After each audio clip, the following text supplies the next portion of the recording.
2026. And as we move on through the year, the Oscars are coming up. Hamnet is one of the fancied movies. Of course, it came out of the wonderful novel by Maggie O'Farrell. Maggie O'Farrell was actually on the show a couple of years ago talking about her 2023 novel, The Marriage Portrait. But O'Farrell has a new book out in 2026. It's called Land, and it's one of the books that America's best reader, our old friend Bethanne Patrick, suggests that she's excited about. Bethanne, it was almost as if 2025 didn't happen. I know it wasn't a great year for the book business, you were saying before we went live. Do you think that a book like O'Farrell's Land might make 2026 a better year for the book business? I do think so, because O'Farrell's writing definitely attracts and appeals to avid readers and to, the women in the demo from, anywhere from 30 to 80, really, at this point, who read novels avidly as well. O'Farrell has a real talent for inhabiting not just different voices, but different atmospheres, different time periods. Hamnet, of course, I have not seen the movie yet. I don't have to say no spoilers because, of course, I've read and reviewed the novel and I loved it. But I can, without giving you any spoilers about Land, say it's completely different. You're not in Shakespeare's time. You're in 19th century Ireland, and it's just after the Great Famine. And one of the main characters has been deeply affected by that, and has repressed a lot of memories about it. And it's about him and his family, and he and his son are surveying their region of Ireland for what they call the Redcoats, for the British. And it is a deeply intimate, from the ground up, and I mean that sincerely, look at what it means to take over another country. And gee, there are some echoes right now, some in the current events that might make this relevant. So it goes through stories of this entire family and what's happening to them. And Tomas and Liam, the father and son. It's set in 1865 in Ireland. Yes, it's set in 1865, and it really delves deep into the titular concept of land. And not only are you looking at things in 1865 and a little bit later into the 19th century, but O'Farrell also goes back to some other time periods, imagines a Neolithic age young girl named Brith. I think I'm pronouncing that correctly. And there are these incredible Irish wolfhounds all through the novel that are a little bit magical, a little bit, they're real, they're wonderful. I don't know if you've ever met an Irish wolfhound. They're the most incredible dogs, Andrew. I've seen them. I'm not sure if I actually formally met one, but they are so gentle and they are so loyal. They're enormous, aren't they? They're enormous. And it's a very cool motif running through this. This book is beautiful. So you've obviously read it. Yes. When's it coming out? It is coming out in May, and I highly recommend this one. I highly recommend it for other readers, for booksellers to hand sell, for everyone to take a look at, because I think, especially given Jessie Buckley's chance of an Oscar for Hamnet, that there's going to be another Maggie O'Farrell adaptation in the works. Yeah, the marriage book, the reviews overwritten. I'm guessing that you don't believe that that's at least the case with Land. No, not at all. I don't think it's overwritten. It is tumultuous, and there's a lot to take in, but it's not overwritten. It is something that keeps you moving. And some of the characters, again, without spoilers, move on to the new world. And it's very much, what was happening at that time. It's very real, very authentic. And it is Ireland for the Irish. The redcoats, the British people who show up, are, I won't say that they're completely flat characters, but they don't really matter. What really matters is the land. What really matters, this is not a spoiler either, but there is a spring or a pool at the center of this little region that this family inhabits.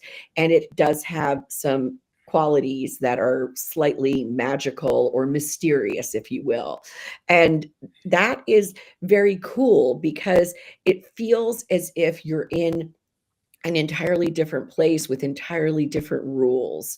And I've only been to Ireland once, but I went to both, well, not, I mean, I'm sure there's more than one. I went to two Neolithic sites while I was there, and they're really pretty, it's pretty crazy to think about how long ago people were constructing these tombs and making these designs, and Mm. Ophora accesses that. She accesses the deep history of the, what she calls the dog-shaped island. I just finished Christopher Clark, very, very brilliant British historian. His penultimate, likewise, not current book, but last book was on 1848, and he really reiterates the brutality of not so much 1848 in Ireland, because of course there wasn't really a revolution, but certainly the potato Right. famine and the terrible loss of life. So is Land not about the famine? Is it kind of a post-famine novel? It's kind of post-famine, but it's about post-famine trauma, post-famine traumatic syndrome. You know, that's what is going on for several of the characters, including Tomas and his wife, who both have managed to live through this, although they lost their families. You know, so they wind up meeting in a children's, you might call it an orphanage. It's really a workhouse. So it's a book that doesn't rest on the famine. It doesn't, you know, drag you through it, but you know that these people, these characters have lived through it, and you know that it has scarred them forever.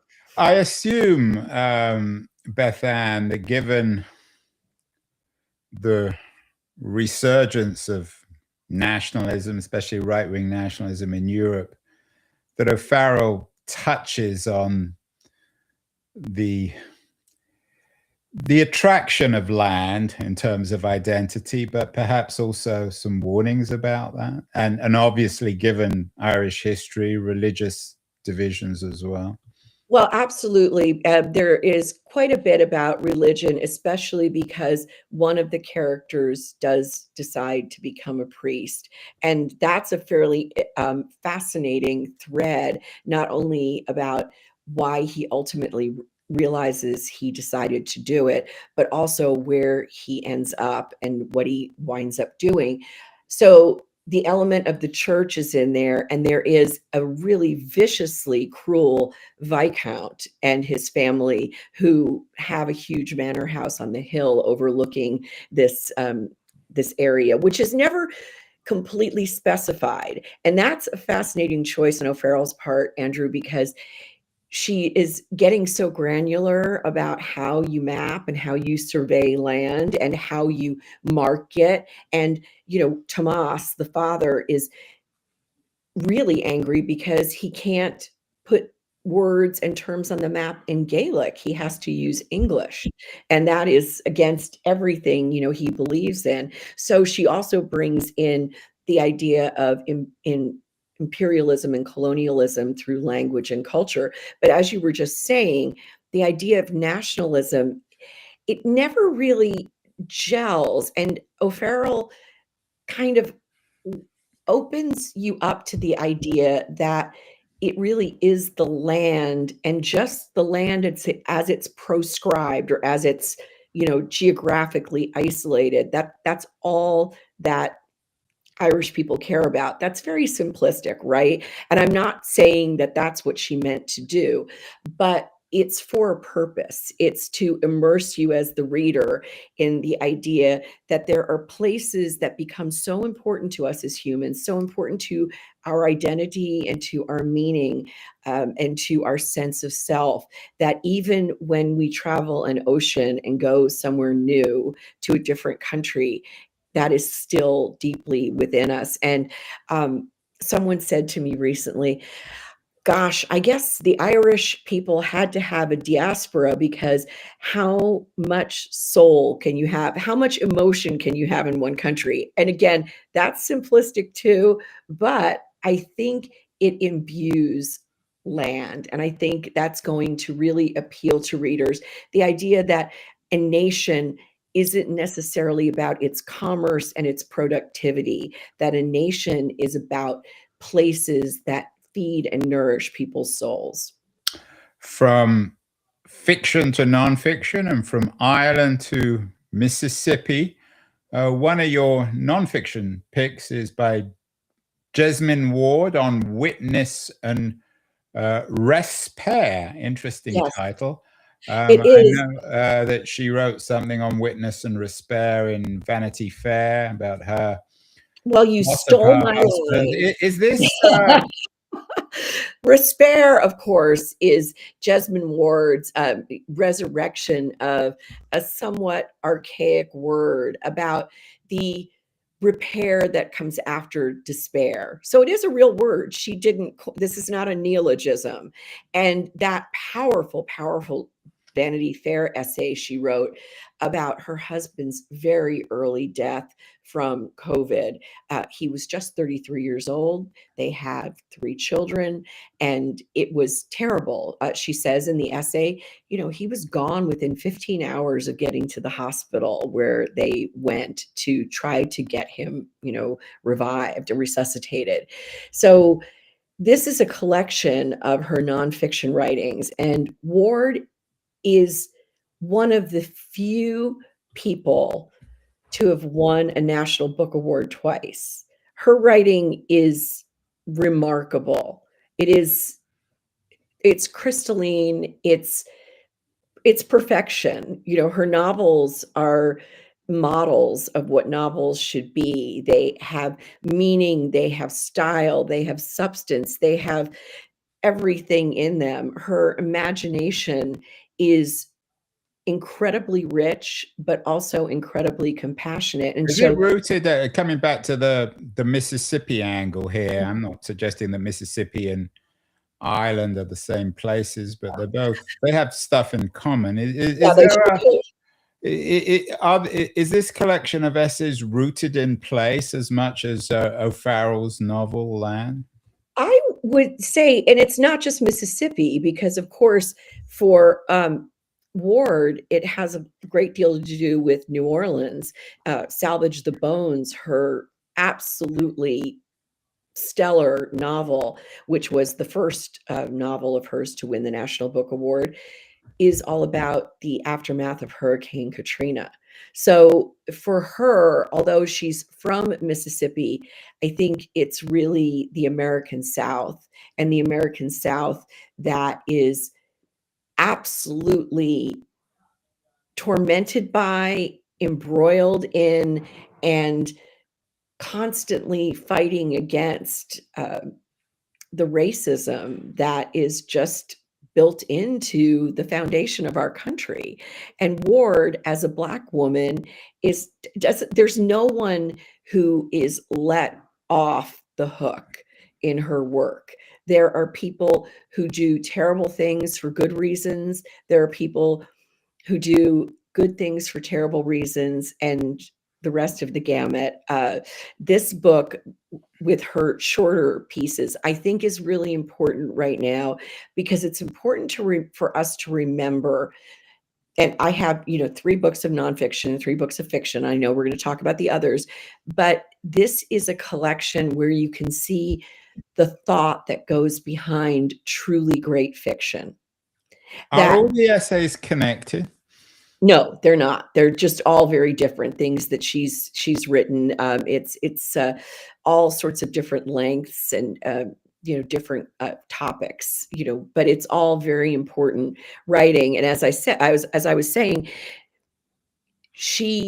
many people think that novelists just sit down and it all sort of flows out like what storytellers, they just imagine this all and it comes out in an easy stream. And no, there's a great deal of thought. And the better a novel is, the more thought there is behind it. I'm not talking about outlining or storyboarding. I'm talking about the kind of deep inner work and thought about what you really care about, what you really want to say. And that is why I think this is a book for 2026 that will be really important. It touches on so much of what we have to grapple with today in the United States, but it is a creative grappling with it, as opposed to one of the other books that we'll get to.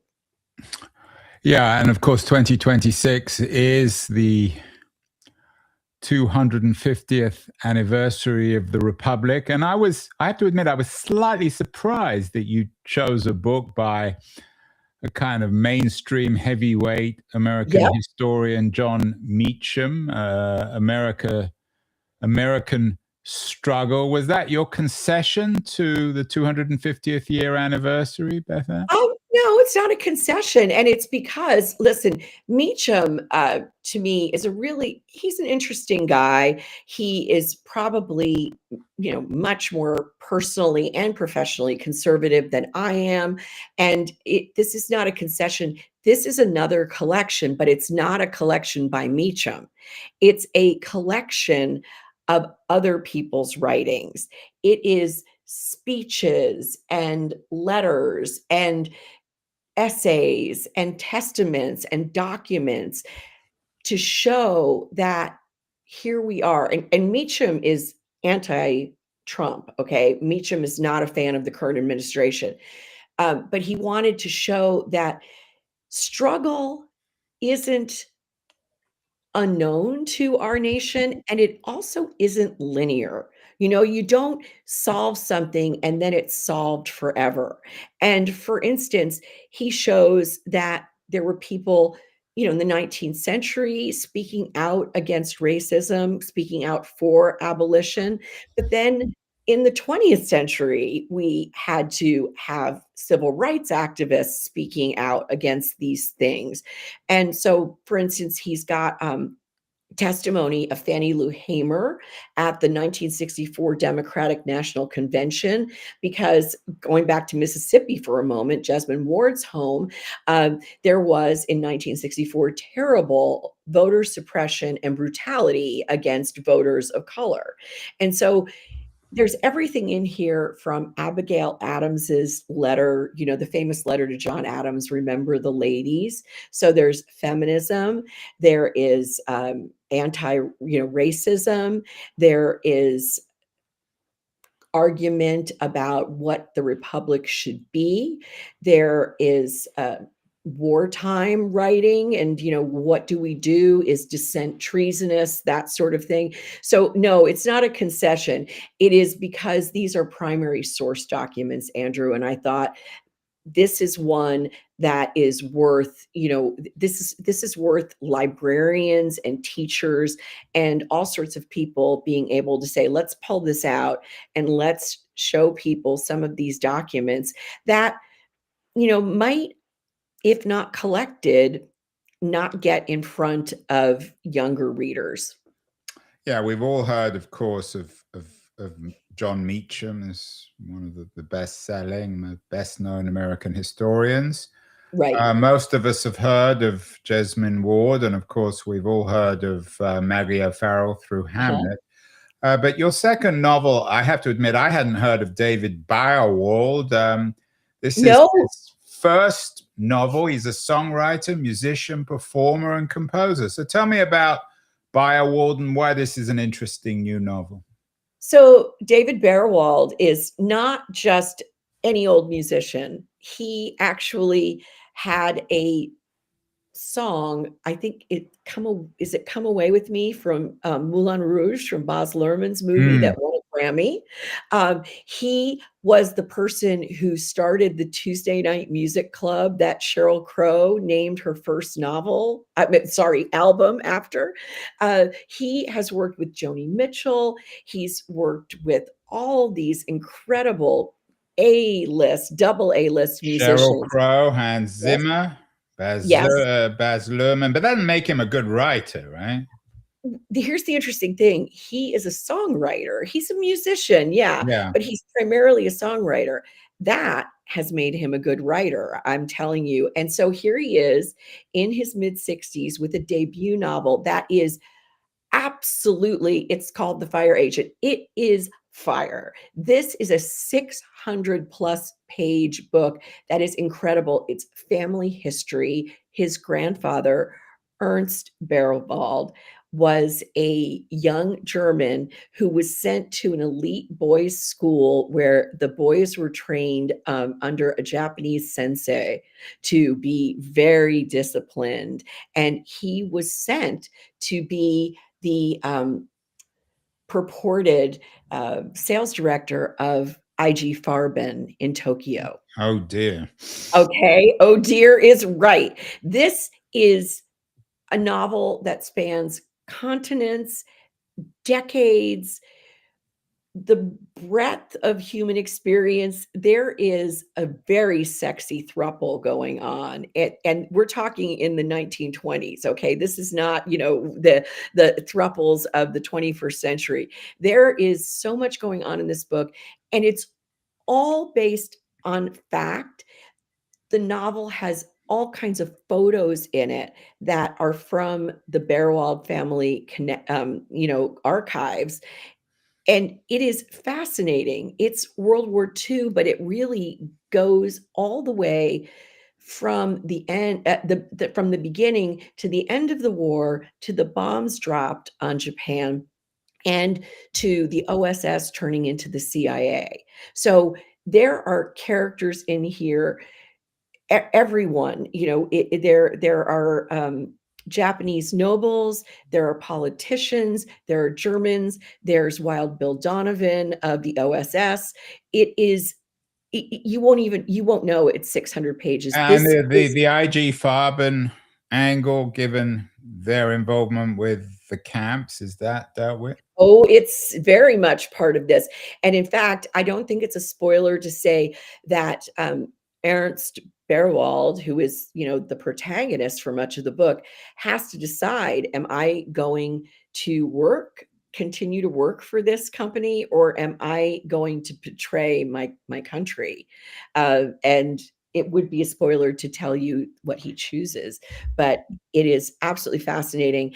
This to me is a knockout for this year. And it's good. It's a good story. I mean, given it's a very the good misery story. generally in America these days, everyone complaining about everything and everyone. The fact that a guy in his mid-60s who's been a songwriter comes up with a Yes. major new novel is really encouraging, isn't it? It is, and he's working on his second, and that will take up with the CIA, and it does involve his own father, and it is again based on family history, but he is working on it, and hopefully we'll see it. This one, I know, in the middle of it, he thought he had sold the manuscript, and then when he went to Spiegel and Grau, they realized with him that there was a 20-year period he hadn't covered that had to be covered in the book, and so he spent 2.5 years going back and writing that section. Oh my He's God, very how long did the book take? the book, I think the book took some time, but now that's what he's doing. He's writing, and I am so glad, because this is not a pot boiler, and nor is it, your sort of historical fiction that's all very nice and mannered. This is a wild ride, and it's scary, and it's more like a thriller than anything else, but it all, almost all of it happened. Does it have, given that he's a songwriter, does it have a kind of musicality to it? I think it does. That's one of the things that makes the 600 pages go by so quickly. It's remarkable, and as you were saying a little earlier, you're thinking, how could someone who's in the music business, turn to prose like this? it's incredible. He has so many different characters and voices, but everything feels very authentic. Nothing feels forced or as if he's, putting on, in text as if he's putting on some kind of silly accent or anything like that. It's really well done. Yeah, I'm sure they'll make a movie. I'm sure they've already sold the movie rights. We'll see. Your final pick of nonfiction is by Kimberly Williams Crenshaw, Back Talker. It's described by the publisher Simon and or she's described by the publisher Simon and Schuster as one of the most influential public intellectuals in the world and the architect of the two biggest ideas to reshape the American conversation. What are those two ideas, and why did you choose this book? Well, first of all, Kimberly Crenshaw came up with two huge ideas that now we just toss around as terms, but she is the architect of so much behind them. One is intersectionality, and the other one is critical race theory. And of course, these are both under attack in the current. What do they mean? I've never known what does intersectionality mean? Intersectionality means, and I will speak about it specifically in terms of feminism, even though it has other, angles to it as well. But for example, you cannot have a feminism that just talks about the experiences and writings and ideas of white women.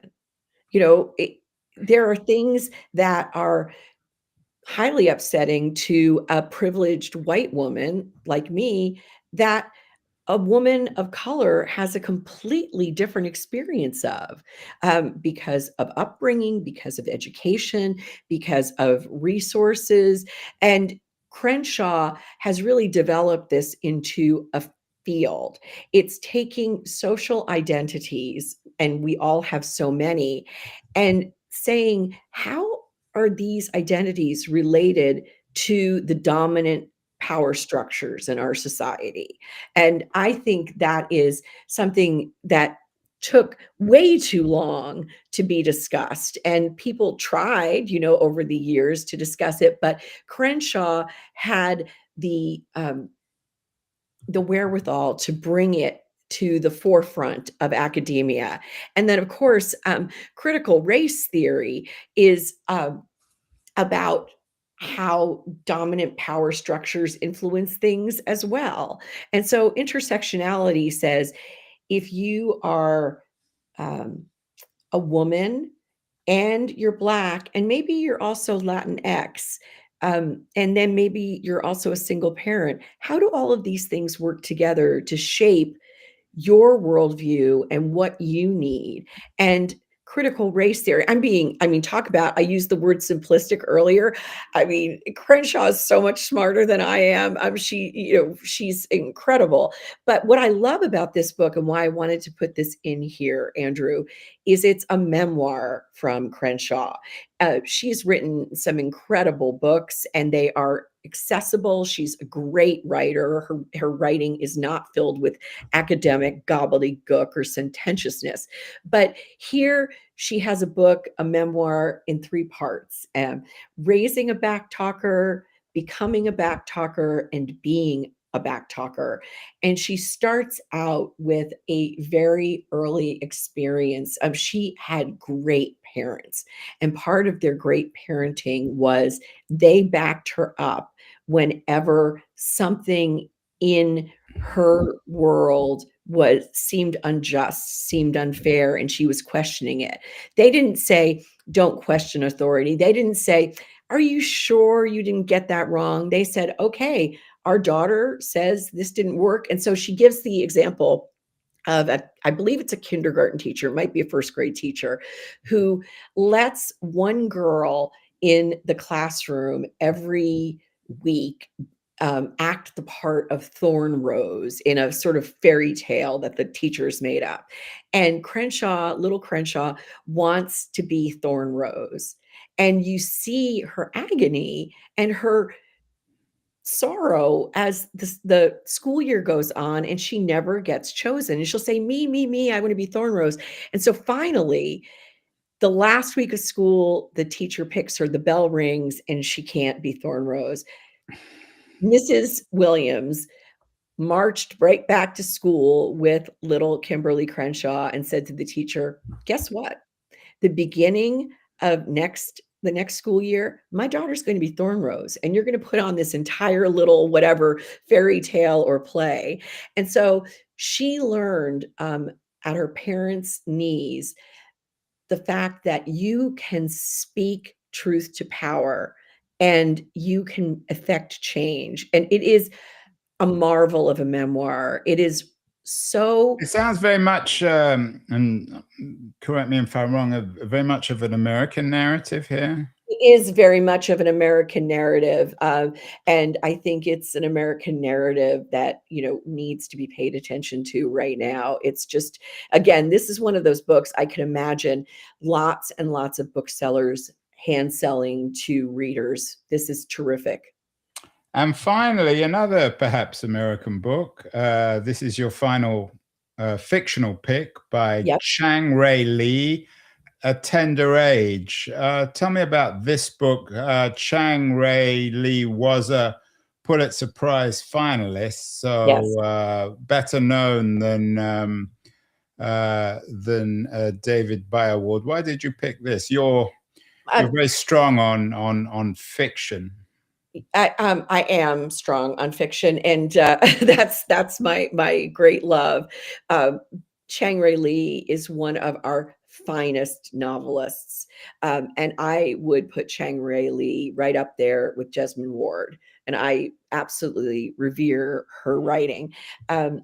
Chang-Rae Lee's last one I reviewed, and of course Andrew, the title of it is slipping for me right now, but I absolutely have loved all of his novels, and I know that this one is this one, I will confess, I haven't finished, okay? I hate to have to say that, but I'm going to be as well, the publisher claims it's a spellbinding exploration of American masculinity and family dynamics. So another classic American kind of novel. It is, and I am about halfway through, and this protagonist is unforgettable, and absolutely it carries you right along because you're looking at, again, someone who understands the immigrant experience, someone who is living, the term Crenshaw and Ward would understand very well the term double consciousness for African Americans, and how you always have to be thinking of yourself on this level, but also remembering the level that the dominant class, the white upper class, is how they're looking at you. And I think Chang-Rae Lee and some of our other great contemporary Asian American novelists are able to show. I'm not trying to say that double consciousness goes for all different races and ethnicities, but I think Chang-Rae Lee in this book, as far as I've read, is showing what it's like to grow up as an Asian American boy, with that feeling of I am not allowed to be completely a whole person. I have to make sure that I'm always paying attention to what the dominant class thinks of me and thinks of my family and thinks of my chances. And so you cannot go wrong with Chang-Rae Lee. Let's put it that way. You certainly can't if that's the kind of story you like. Let's end. I usually ask you which one you're most looking forward to. I think that's a bit of a cheap below the belt question. Well, I have another one to tell you about if you want to say what is my favorite so far. So. Oh, well, you haven't given me. What's the third? This is the seventh? Yeah, this is the seventh, but I'll just tell you, and I am. You've added this. I've added this. Is It's this not part of the normal. rules? Are you allowed to do I this? know I'm breaking the rules because this is one that is, You're doing a Chang you're doing a Chang Ray Lee on me. I am. And so this is, I'm biased because I had a blurb from the Washington Post on the front of this author's first novel, Shuggie Bain. Douglas Stewart. Oh is, yeah, who Atlantic published the first one, right? It won yeah, the and Booker Prize. yes, it did. And he wrote another one called Young Mungo between, but this year's is incredible. It's called John of John. And it's called John of John because it's set in well, on the island of Harris, where they make Harris tweed. So that's, I believe, Very much of a Scottish writer, of course. very much of a Scottish But to writer. be read, I guess, alongside O'Farrell. It could be read, and I think that's, maybe, that was what made me put them together. But I will tell you, this is about a man named John McLeod, and he has I think it's called a shareholding, on the Isle of Harris. So he is a licensed weaver of Harris tweed, and he has this house, and his son, John Callum, who's known as Cal, comes back from art college in Glasgow, and he comes home, and he's sort of you think it's going to be a prodigal son returned, but there's a lot between these two. And what turns out happening is that Cal is very much, when he's in Glasgow, someone who identifies as queer, dresses very trendily, has long dyed hair, has a lot of, habits that are just very citified. And he goes back to this island, and his father is a fire and brimstone breathing elder of the small, Church of Scotland on the island, and is furious with his son's hair. He's furious with his son's friends, his son's ideas about his career. But what happens is we learn about the father, and the father and son have a lot more in common than you would believe they do. But of Sounds course, like, in some ways, rather like a tender age about yeah, it growing is. up. But it is, of course, not just about the father and son. It's about the island and how it works together as a community, and what it's like to have a place that is so tied to sheep farming, but the wool on the sheep on the island can't be used for the tweed because it's too coarse and difficult to shear. So the sheep are really raised just so that lambs can be slaughtered for their meat, and for use on the island, and for, to be exported as well. So it's a look at a very small corner of a contemporary country. So this is set in the 21st century, but you're looking at these people who are still living a life that, is 100, 200 years old, and based on all of these different agrarian and craft practices. And there's a lot of resentment, a lot of miscommunication, a lot of tenderness. It is beautiful. It's absolutely it's going to be one of my favorites of the year, I have a feeling. Well, the question I was going to end on, Bethanne, is not so much which is the best, because the best is not a very useful word, but of all these books, and we can include the last one, the seventh one, which is Stuck the it most in. surprising? What people want books that perhaps surprise them, that shock them, that will be about stuff that they don't quite expect, or with attitudes and ideas that they don't quite expect. Which of these books do you think would be the most surprising or jarring, get people to really think for themselves? That would be the Douglas Stewart. I think John of John is the most surprising, the most unusual, the one that has things happening that you would not predict. And I mean, I could go on about others, but I'm not going to do that to you. We're going to leave people with 7 books, and I'm going to say John of John by Douglas Stewart is a truly surprising truly rich and worthwhile novel. That comes out in May as well, I believe. It might be June. We can check that for our loyal listeners and viewers and readers, but it is something to look forward to. Yeah, and the nice thing about John of John is that it's published by my old publisher, Grove Atlantic. So, Looks yes, like a great book. I'll have to get a copy myself through you the will. I PR think you will department. love it.